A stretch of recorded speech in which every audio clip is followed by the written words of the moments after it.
அதுல என்ன தப்பு இருக்கு? போர் அடிச்சது கதை பண்றேன். ஓகே, இன்னொரு முக்கியமான விஷயம் கேட்கணும்னா, ஃப்ரெண்ட்ஸ் கிட்ட தான் எல்லாமே ஷேர் பண்ணுவோம் நம்ம, ஓகேவா? அந்த மாதிரி நிறைய ப்ரொபோசல்ஸ் வந்திருக்கும் அபிக்கு. அதுல வந்து ஒன் நாட்டியஸ்ட் திங் உங்ககிட்ட ஷேர் பண்ணது என்ன? அப்படியே ஷேர் பண்ணுவாங்க. நத்திங்.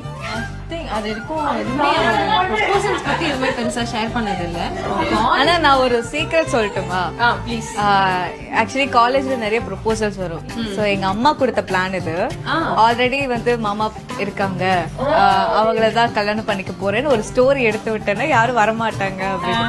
சோ வரவங்க கிட்ட எல்லாம் இந்த ஸ்டோரியை சொன்னா அவங்க பாட்டு போயிருவாங்க. எத்தனை கவுண்ட்டுமா அபி? அது தெரியலையே என்னல. அண்ட் இன்னொரு ஒரு இன்டர்வியூல தெரியாதனமா எனக்கு டெய்ரி மில்க் ரொம்ப பிடிக்கும்னு சொல்லிட்டேன். வர்றவங்க எல்லா டெய்ரி மில்க் கொண்டு வராங்க. நான் வந்து என்ன பண்ணுவேன்னா அந்த டெய்ரி மில்க்கும் வாங்கிட்டு, சாரிங்க நாட் இன்ட்ரெஸ்டட், எனக்கு மாமா இருக்காங்க, சாக்லேட் மட்டும் வாங்கி.